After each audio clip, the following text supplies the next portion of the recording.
Hello everyone, welcome back.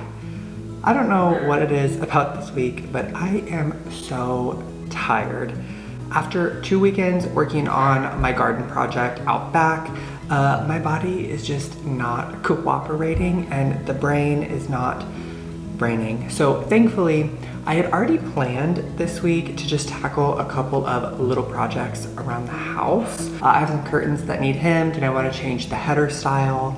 I picked up 2 pieces of artwork back a couple months ago on an antique shopping trip that I brought you along for, and one needs like cleaned up and framed, and then the other I just need to like create a matting for, and I already have a frame, so like it's gonna be super easy, just like random little things. So thankfully not like a heavy workload or project or anything this week. I think it's gonna be easiest to start with, ignore that hole in the ceiling and that one, but I think it's gonna be easiest to start with like the artwork matting project. Since I already have the artwork and the frame is done, all I have to do is create the mat. So to give my brain a little reward, I'm gonna start with that one. This is the piece of artwork. I got it for $4. It's a gallery print just of it says National Gallery of Art, Washington, DC. The Andrew Mellon Collection, Mortlake Terrace. I don't know what this is.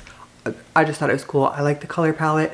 And then I remembered I got this frame like 5 years ago at an antique store in Wyoming for, the tag's still on it, $5. So just this right here is only $10, and then maybe another $5 altogether for the stuff for the matting. Super cheap piece of artwork. But I'm down here in my basement because I want to select some fabric for the matting, and I have this closet here, which is a little scary. This is just a big storage cedar closet. We literally throw things in here. So it's a little bit of a mess right now, but this is where my fabric is at.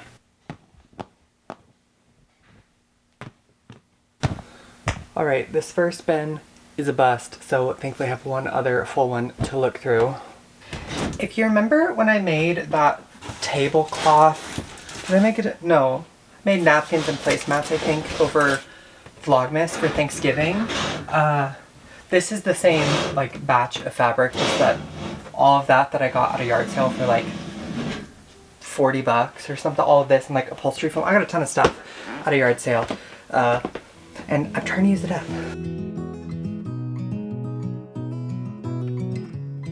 While I couldn't find more of a linen textured fabric like I was looking for, I did come across one that I thought paired really well with the tones in my print and provided a nice contrast to the frame, and I brought them all back upstairs to get started. I just picked a cardstock poster board to wrap my fabric around, and nobody ever give me a pair of scissors again, because you'll see in the end we're doing it like this instead of actually measuring. Did not give the cleanest result. But after trimming it down to the size of my frame, I then measure and cut the center square out so that the matting would cover up the white border around the print. I then cut out a slightly bigger square out of my fabric and ironed that to get all the wrinkles out. I always hate ironing fabric when I'm working with it because I never seem to fully get all of the wrinkles out. And that's another gripe that I have with this project when it's finished here in a minute, is that you can still see some of these wrinkles, so I don't even know what the point of ironing was. But I then used E6000 glue to glue this around the outside, trying to stretch the fabric as taut as possible without causing the cardstock to lose its shape. And then I went in and cut the center part and folded the center flaps over the edge as well. Okay, it's the next day. My matting is done. It looks pretty rough here on back, but the front looks all right. So now I just have to put like a backing on the whole thing to hold it all in the frame. This frame does not have any like screws or nails or anything to hold it in place, so I'm gonna have to figure that out. But to create the actual solid backing, 1/4 inch plywood would be the best option, but I don't feel like cutting it, so I'm gonna try it with cardboard. This box on both sides is a little like bowed this way. I'm gonna see if that works. If not, I have to cut some wood later. I may revisit it then, but I'm gonna try the cardboard because I want this to be as easy as possible. Because this cardboard was bowed, it was in fact not the best option, which you'll see at the end because I did not end up cutting any 1/4-inch plywood. It's not something I had to do this week. I was only using my miter saw, so I will go in and eventually add a 1/4-inch backing the next time I'm cutting plywood, but for today I did stick with the cardboard. As for the nails to hold everything in place, I ended up just using staples. I did try sending them in with my staple gun, but this frame is made of super soft wood, so I ended up just hammering them in, and that worked really well. So then I could just attach my print to my cardboard, slide everything in place, and clip it all in.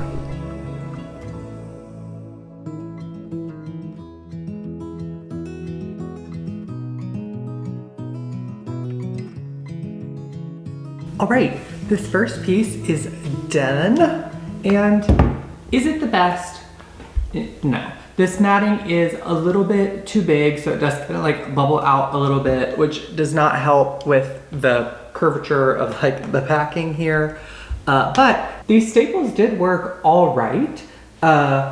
Maybe not the best solution, but the one I went with. And if this matting had been cut to a better size, it would definitely look a little bit better, but I'm not redoing it. Like, this was supposed to be a low effort thing, and this certainly looks better like this than it does on my closet floor, so I'm not mad about it. I think it would probably look better like in a bookshelf with like other decor around it rather than hung on the wall like this, but I don't have any shelving to do that, so here she hangs for the time being.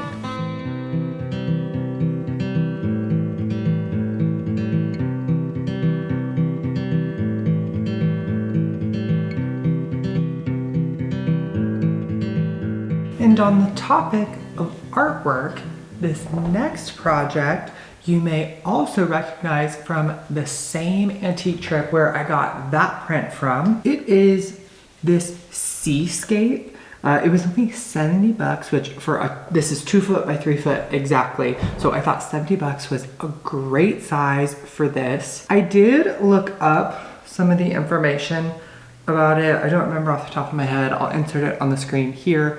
But I initially thought, because you can kind of see this spot down here and this spot up here, that it needed like varnish taken off or something like that.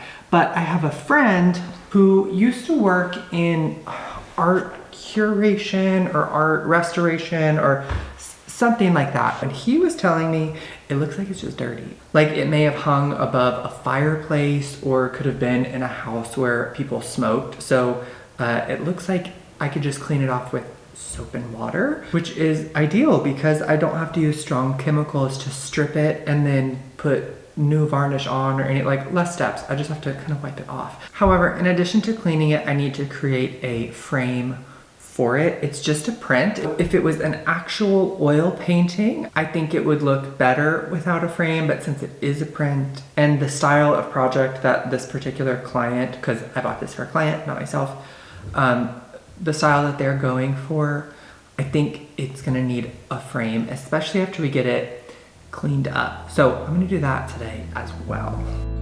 I quickly realized that this was not just dirty. I spent about 2 hours trying to clean this with various methods. I started with soap and warm water, quickly progressed to trying vinegar, and then even tried rubbing alcohol as well as a mineral spirit substitute, and did not make a dent in this at all. That was until I did a little bit more research into rubbing alcohol and realized that it just takes a while for it to break down varnish.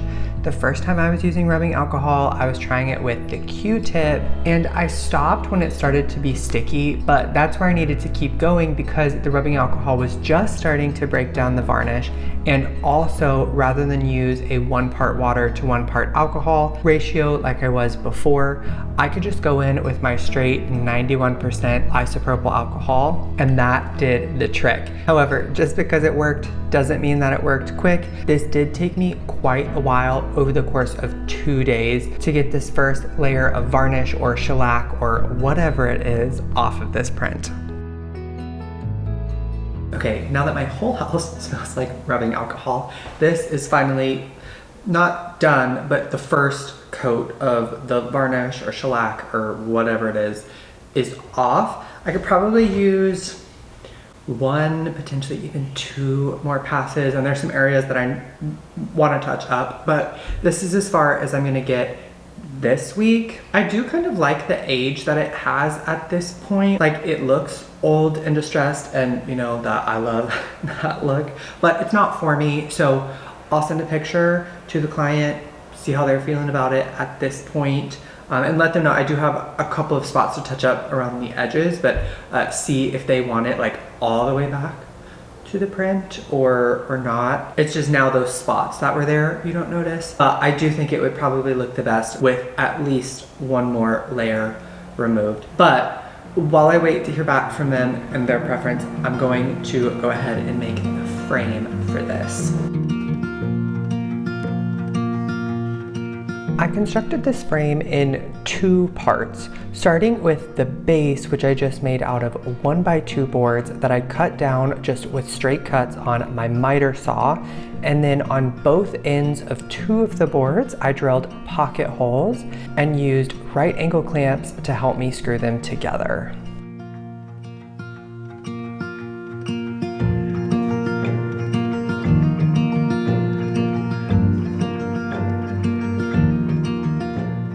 Okay, I have the base of my frame made. It just is a big 2x3 foot square, meaning these inside dimensions, the internal, because this is gonna sit around our canvas. And then on the front, I'm gonna be using this trim, which is actually a chair rail, to make the facade of our frame. I already cut it down with my miter saw, and I made the inside, like where our angle's in here, the internal dimensions of it 1/2 inch smaller than the artwork itself. So it's got about 1/4 inch overlap all the way around to kind of hide some of the places where the canvas is torn, and then also just like hold it in place so it doesn't fall out of the front of the frame. So now all I have to do is lay that on the front and nail it in, and our frame is pretty much done for the time being because I'm not gonna stain it quite yet. With my frame all constructed, it was then just a matter of making sure I could actually hang it on the wall. I initially intended to do some staples or nails similar to that first piece to hold the print inside the frame, but it was a snug enough fit that I didn't even need that. So I just moved right on to installing these 2 D-rings on either side as my mounting hardware with a wire strung between them.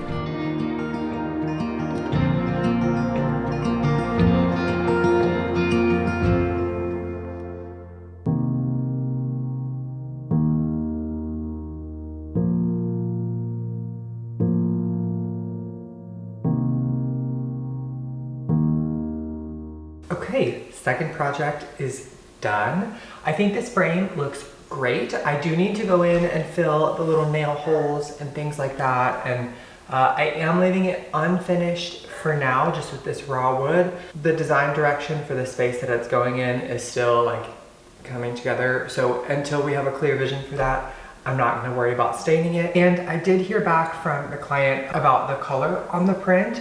Now that you don't see those little spots that were on here, even though it does have like an aged look, it looks really nice. She wasn't bothered by it. Again, as the full design comes together, it may need to be cleaned up a little bit more and be a little bit more polished if the space that we're going for isn't as moody, but I think it looks great as is. I think it would look great with more taken off of it. So it's done for now, and will be left open to interpretation as that project starts to come together. Another little project that I have had on my mind for over a year is these curtains here in my bedroom. A couple things with them. They are too long, so they need to be hemmed on the bottom, but also the header style up top, I just kind of clipped on and like just grabbed a little section and clipped it to make like a pinch pleat look header on them.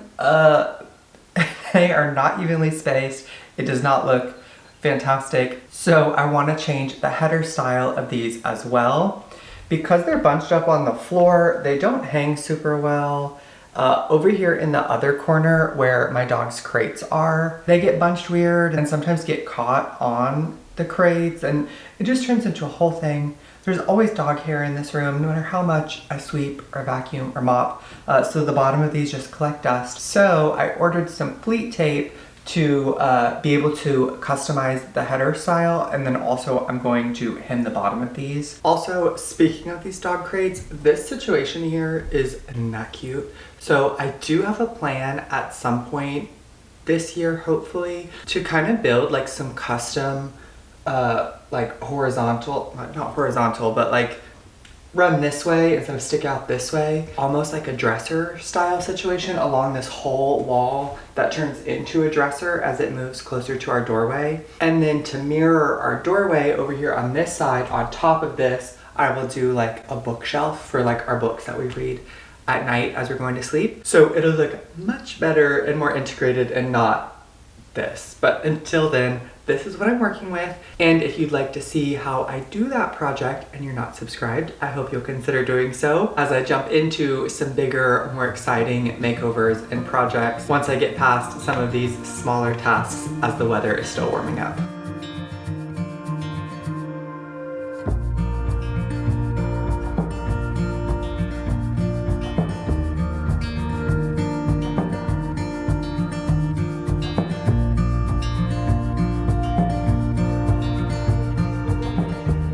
I started with the Pleat tape. This stuff was super easy to use. All I had to do was pin it in the middle and then just run it through using a straight stitch along the top and bottom of this. It even had a little guided dotted line along the top, but I, of course, had to make it a little bit more difficult because one of them I sewed on backwards and the other one I used a thread that was too dark. So I had to seam rip them both off and redo the Pleat tape portion. But once that was done, all I had to do was insert the hooks to create my triple pinch pleat header style.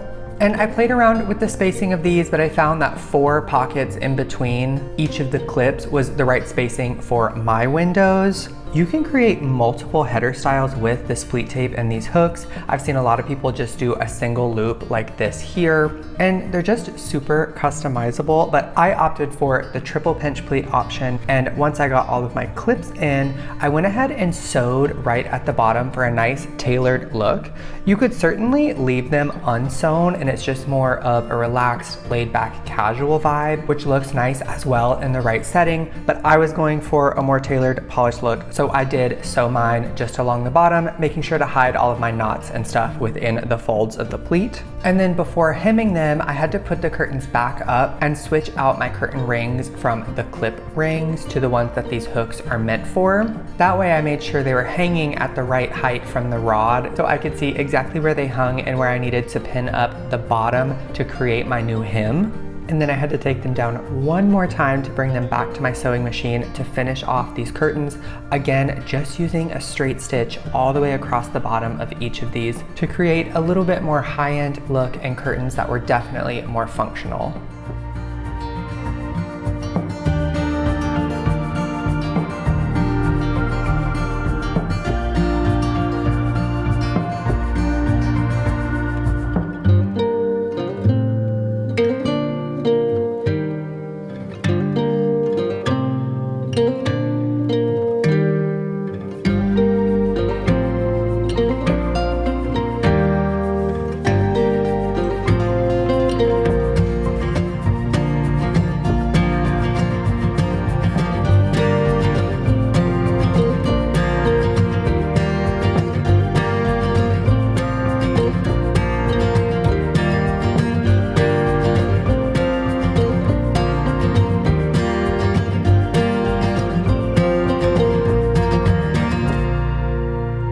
These now look so much better.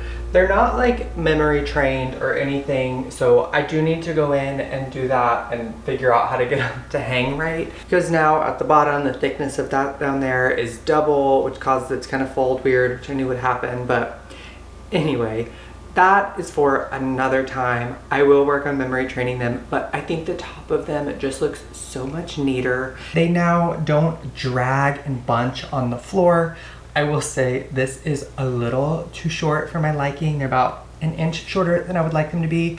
I would love for them to just barely kiss the ground instead of being off of the ground. But after having to seam rip the pleat tape off of both of these and redo them, I am not in a hurry to seam rip both of the hems off and redo those. At that point, it would just be much easier to lower the curtain rod, which I'm more than happy to do, just lower that an inch. I have some holes, as I'm sure you saw, up above this window from the old window treatment hardware that I've never filled that I need to go ahead and fill too, so I could just move the curtain rod and fill all those holes at the same time. But I'm not gonna worry about that right this moment. For the time being, it's not gonna collect dog hair, which makes me more than happy. And I think that's where I'm gonna leave you. I definitely needed this slower week with some smaller projects just to have a little spring reset and clear my mind of those looming little tasks. And I hope this inspired you to do the same. Just get those little things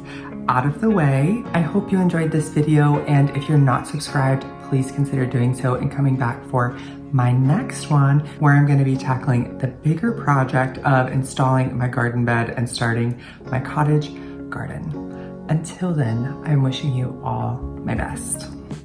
We've come a long